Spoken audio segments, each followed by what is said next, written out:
All right, hi everyone, and welcome to the final week of Education Psychology course. This is the final slideshow. I'm going to give you your final. This really is it. And to wrap things up, we are going to focus on a really important SRL concept called transfer. I hinted at this last week. And then your final is going to be all about transfer because I think it's one of the single most important concepts for us to focus on as educators. It's an imperfect science, as you will see, but if we can really just focus in on finishing strong with this concept, I think it'll be a great takeaway for the course. So let me get into it. Let's go right through it. So, like I said, we're going to talk about transfer. This is not transfer to a new school. This is not transfer in an atomic sense or in a physical sense. This is transfer in an education sense. And I really do believe it is the simplest and hardest concept in education. It is so important and yet really difficult, and no one, we'll get into the research, but the research is struggles to know exactly why. Let me segue, sorry. Last week we discussed 4 practical ways to integrate self-regulated learning into your classroom. We had the practice of self-assessment, which I made you guys do a chart that you did a self-assessment on.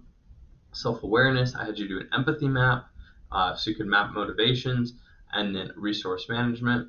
Sorry, I confused. I had you do the algebra assignment for self-assessment. And then I left off on the idea that resource management was a little bit tricky because using resources as a learning platform as opposed to using resources as a do-it-for-me platform is a really critical conversation in education right now. And I think, though, at the heart of resource management is the idea that students are able to go to something like a tutoring center and learn something in that tutoring center and then take it to their classroom, right? That's the idea of resource management. It's not I'm going to go and have someone do it for me. It's the idea that I'm going to go learn something that I can then use later on. And that is an example of what is called transfer, okay? Let's get into the definition. Transfer is really a simple concept. It's the process of taking both unrelated and unrelated concepts and applying them to certain learning situations. You're taking your math skill and you are applying it in math. You are taking your math skill and you are applying it to engineering. Or you're taking your math skill and you are using it to help you become a better drawer. I just went through 3 different types of transfer using math as example: direct, indirect, and abstract. Okay, so that's what transfer is, though, is it's taking a skill and it's applying it to a context. It kind of is the goal of school, like, if we're honest. Like, school is kind of all about transfer. Direct transfer is the most straightforward way of viewing transfer. It's learning a skill in 2 different settings and then applying it. After learning it in the first setting, it's applying it in the second. So, direct transfer would be the act of going to a math tutoring center, learning how to do a math skill, then going to math class and replicating that math skill. It's going to a writing center and learning how to structure your paragraph, and then the next time that comes up, you don't need to go back. You've learned, and then you do it in English class. Okay, so that's direct transfer. It stays within the world of academics. Okay, and this really is one of the major goals of SRL, because what you're trying to get the student to do is take the learning into their own hands and using metacognition to say, hey, I need to go learn how to do this better. I'm going to go watch a YouTube video. And then upon watching that YouTube video, the student then has the capacity to essentially say, I can use what I learned in class now. That's direct transfer. Next we have Next we have indirect transfer. And indirect transfer is often cited as what we would call the main goal of education. Right? We have school prepare students for this thing called the real world, right? And we say both academically and socio-emotionally, we want students to use school as this learning space so that they are ready for the workspace. That's an example of indirect transfer. Indirect transfer is taking a learning principle from one setting and applying it to a connected setting that's not identical. Right? The tutoring example, that's two identical situations. It's a math question on a piece of paper. It's writing a paper in an academic form. This is different. Indirect transfer is saying, I can do a math problem at school, therefore, as I am an engineer or a builder or an inventor or an electrician, I can do math necessary to succeed at my job. Okay, so this mainly occurs when students take an academic skill and apply them to non-academic settings. Here's some examples. Indirect transfer would occur when a student learns about geometry in their 9th grade math class and then uses SOHCAHTOA to calculate the angle for a cut when framing a house. Or another indirect transfer example would be when a student learns strong writing skills, which enables them to communicate in a written format effectively, think critically, write an engineering report, or develop a brief for a court case.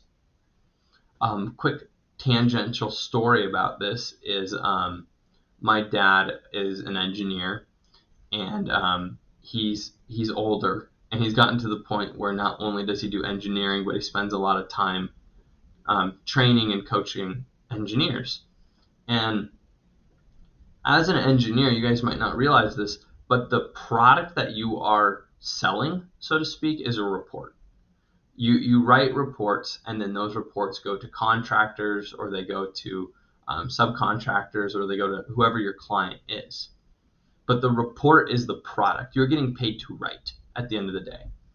And my dad has said that as these civil engineering students come out of college, the engineering that they've learned is strong, but he often says he wishes they'd get more writing. A lot of these students take writing 101 and then maybe technical writing, or they take writing 101 and then maybe 201, but they don't have writing for about 3 years before they graduate, or 4 years if they take a little bit longer, which a lot of them do.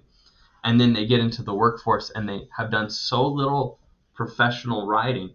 He says he actually has to spend a lot more time teaching them how to write well than how to do the engineering itself.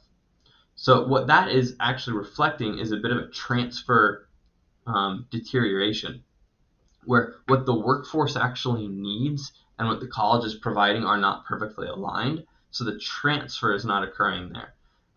My dad's made the statement, if Montana State really wanted to produce better engineers, they would have these students take 8 semesters of writing classes, and I'll teach them the engineering.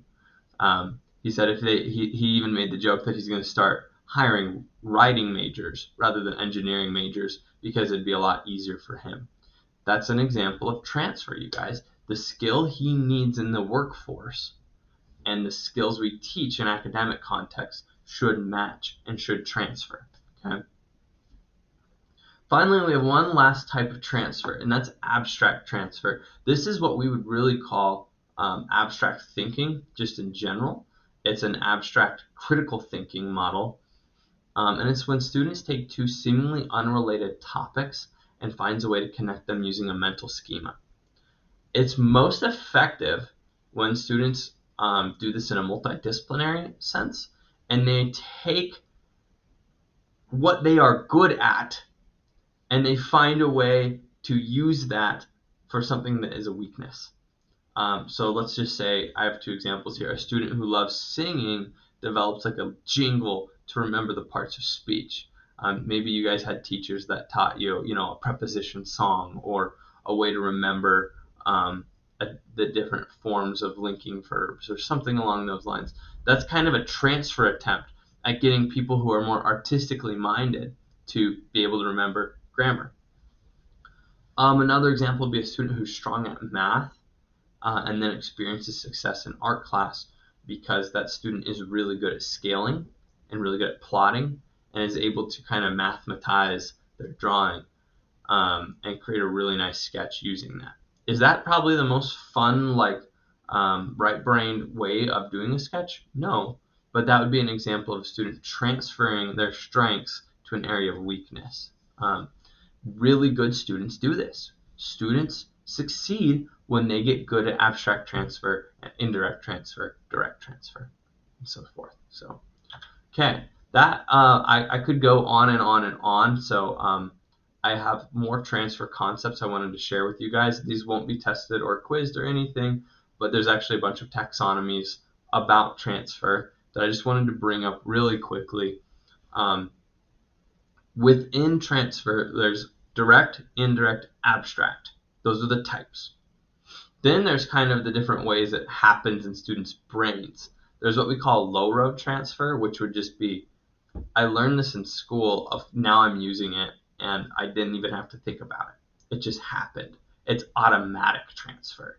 Versus high road transfer is like this. Okay, I've studied this. Now how do I use it? And it is requiring students to do a lot of lifting in terms of taking what they are learning and learning how to essentially apply it in different contexts, whether that's multidisciplinary in school or it's outside of school. Self-regulated learning is really at this high road transfer mark, where students are able to take that learning approach of, I'm in charge of my learning. I'm going to always be thinking about how what I'm learning can help me in every situation in my life, right? That's the pinnacle of SRL, and that's why this is at the end of SRL, is transfer and SRL are very, very closely linked. So high road transfer is something that we see our top world difference makers are doing. They're taking concepts and they are applying them in really creative ways. It requires deliberation, right? This is not just an automatic, like, I learned 2 + 2 and now I'm building something that's 2 inches and 2 inches, so it's 4. Like, this is finding ways to transfer information in new ways. Secondly, there's both forward-reaching and backward-reaching transfer, and this is during the learning process, a student thinks forward to how that skill that they're learning could help them. That's forward-reaching. Or backward-reaching is kind of that idea of, oh, it's kind of like this.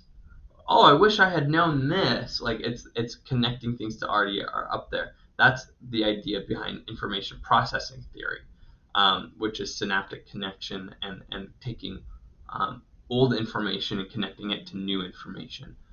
Or excuse me, I said that backwards. It's taking new information, connecting it to old information. So again, this is just trivia for you. So I've gone through this theory, but what does research say?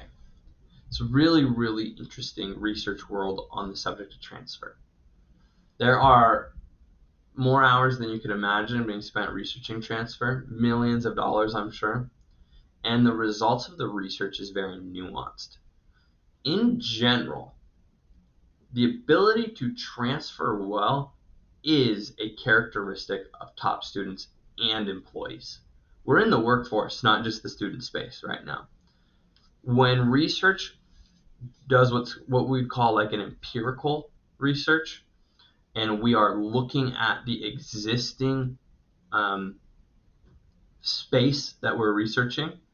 You're not researching with a hypothesis yet. You are researching with I simply want to get a sense of what's out there. We find transfer is one of the number one qualities that leads to success at both an academic and employee level.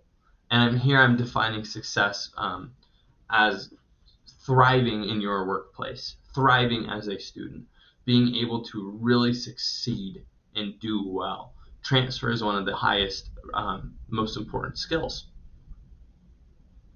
What's interesting though is while we observe that, teaching transfer has mixed results. So if done correctly, some studies say that if transfer is taught well, then students learn transfer. Other research articles have pretty much come out and said this is not something that can be taught. This is something that just occurs. Either someone gets good at transfer because they get good enough at SRL that they just do this, or they never get it and they struggle, right? I do not really accept that conclusion. I'm probably an optimist by nature, but I do believe there's a lot of evidence that I've seen as a teacher that I can teach transfer. So let's continue with the research though.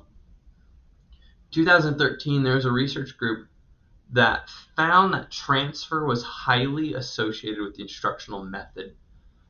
If a teacher did direct instruction, students really were not transferring that information. In other words, if it happened on a whiteboard in notes, it stayed on the whiteboard in notes. I'm a big proponent of direct instruction. You guys know that. Like, I think there's a time and place for direct instruction, but it does not lead to transfer very well. So this research article said the direct instruction here was both of content and also of the actual concept of transfer. And that led to poor results. This research article looked at project-based learning, inquiry-based learning, and experiential learning, and they found that those three things, and there was others in this study, but those three led to the highest degrees of transfer. Students were able to see how what they were learning could be applied to new situations. Those are the learning situations, though, that require the least amount of transfer because it's embedded, right? If you are teaching argumentative writing and you go to the courthouse and you talk to a lawyer about how argumentative writing is important, that lawyer is going to tell you, yeah, it's really, really important, and this is what I do. That's no longer even transfer. That is simply a student realizing that an academic skill and a life skill or a workplace skill are connected. It's not requiring that mental lift that we call transfer. Now, that's ideally what your students would be able to do in every learning situation is they go, oh, this could be really useful here. This is going to be useful here. If I was a lawyer, I'd do this all the time. Like, that is what transfer is. But the kind of the trickiness with this is the closer we get our learning to the workforce and the closer we get learning to real life situations, the better students get at realizing the learning is important, but it is not necessarily helping them grow that muscle of transferring. So this research does suggest that transfer must be taught as both forward-reaching and backward-reaching, direct and indirect, and with a high degree of personalization. So in other words, you're teaching something to kids. You want to show them how it's relevant for their futures. You want to show them how it connects to what they've already learned. You want to show them the direct other academic spaces in which that learning will matter. And you want to help them with that indirect component of this will matter in these non-academic spaces. That requires so much relationship. That requires so much personalization. You really need to know your kids' goals. You need to know what your kids are hoping to do with their lives in order to accomplish this. But it is possible. It's very, very possible. Also, interestingly, kids start to get this more naturally when they go to college. And you guys can all attest for that. You get to a point where you go to college and now the workforce and the real world are not so far away, and you go, I'm learning this, and this will be useful just a few years down the road. Or if you're someone who is working as you are in school, you just think to yourself, oh yeah, I'll use this tomorrow, right? So the transfer happens more and more naturally as the proximity between academia and work close. One of my real big passions, though, is how do you do this in 7th grade? How do you do this in 3rd grade? How do you do this in kindergarten? How do we get kids to a space where they are thinking about school as a means of betterment, thinking about school as a means of skills and life skills? I've just been kind of personally invested in this concept and project a lot lately, just because I look back at my own learning journey, and there's some really key moments where I was shaped, and the way I think and the skills I'm able to do, even as young as 3rd and 4th grade, have had a tremendous impact on my capability as a student today. That would be our backward reaching. I'm looking back and I'm reaching back and I'm saying those were moments that made me into the learner that I am now. And I just think, how many kids are missing those moments? How many kids don't have the recollection of, in 3rd grade I learned this and now I use it. In 4th grade I learned this and now I use it. In 7th grade English, this is what I learned to do and now I use it. Do we even have a connection between our academic life and our non-academic life? Whether that's professional or simply relational, and whether it's our socio-emotional, learning that we do in school and the social-emotional learning we do as an adult. I just continually think, how can we get this easier for kids? But it's a big topic. I want to know what you think. And this is also your final.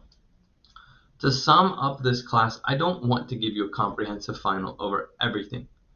Could you remember everything that Piaget taught or Vygotsky taught? I don't know.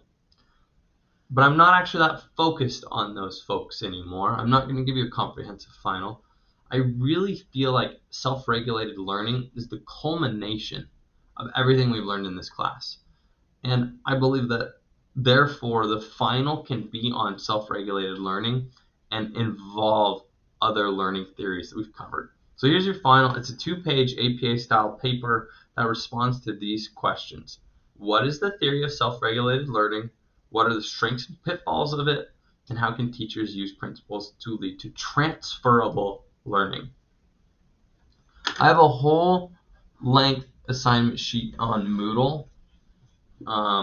So I'll take you there after the slideshow, but I also just wanted to take a moment to remind you, I do need you to do a course evalu. That will also be on Moodle. I don't have it on Moodle yet, but I'll have it on Moodle by the time you watch this video, and I'll send everyone an email as well to do this course eval for me.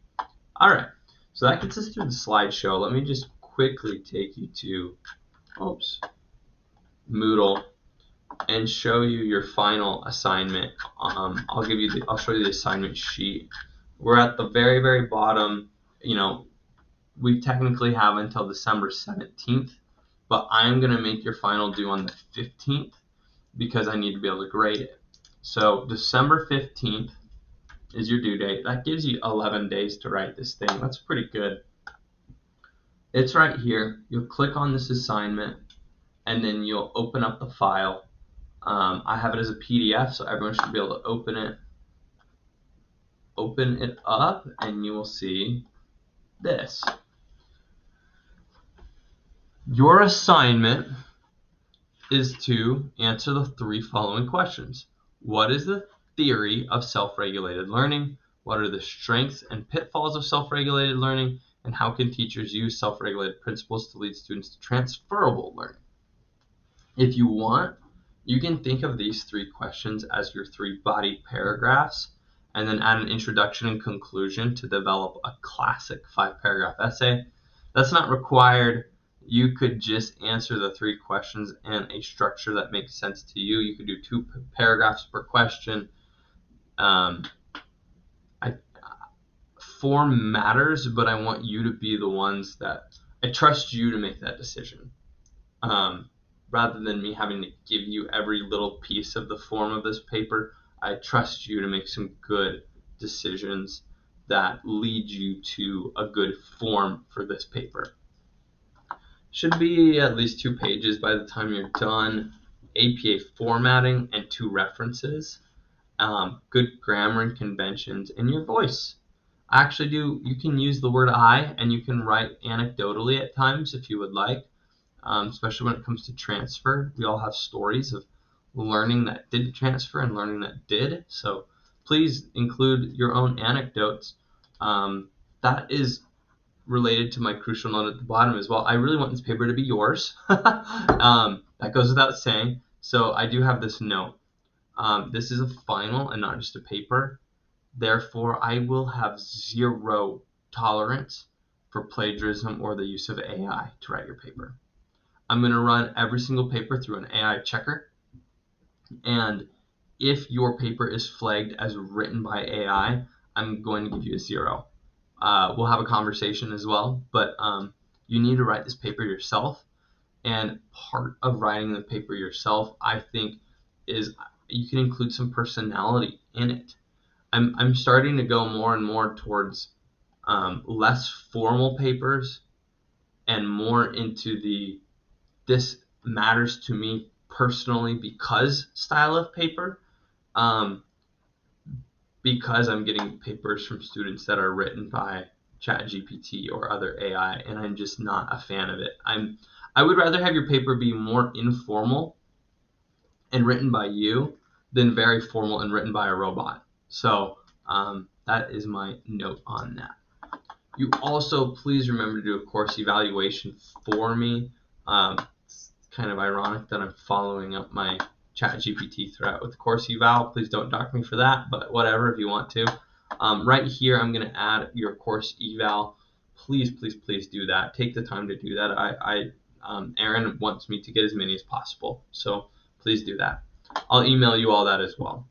The slides will be here. The video will be here. Your assignment is here. It's due on the 15th. That's it, y'all. Then this class is over. I want to thank you all for your hard work. Please let me know if you have any questions, and I am here to support you in the next few weeks as we wrap up. All right. Bye-bye.